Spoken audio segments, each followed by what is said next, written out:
that leads into this week's business surgery. Each week, I ask our viewers and listeners to send in their business problems, and myself and a guest will try and answer them. This week's question, and I won't name the person who sent it in because you'll understand why. This is their question. One of my key members of staff is causing a bad atmosphere in the team. She's too important to sack. What can I do?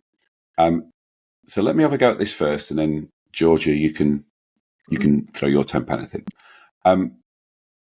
Now, the person said they've created a bad atmosphere.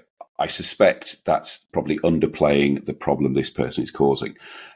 This concept I've come across in the past, and it's been termed the brilliant jerk. And the brilliant jerk is somebody who is very good at their job in its sort of specific, but then everything else they're doing is causing a problem with the rest of the team. My recommendation, although this person who's written in says she's too important to sack, I would suggest you get rid of them. Now, that might sound really, really harsh, and obviously, I'm not an HR expert, so just get some HR input on this one and go through the proper process. But the best thing you can do is to get rid of that person. And I experienced this, and the advice I was given was the day after you get rid of that person, you will say, I wish I'd done it earlier. And I did exactly that. So my recommendation would be go through the proper processes, but if this person is causing so much of a problem that it's made you, contact me and ask for some solutions, I think it's a big enough problem to get rid of that person. Sounds very harsh, but that would be my solution. What do you say, Georgia? I think it completely depends on the type of business that you're looking to run.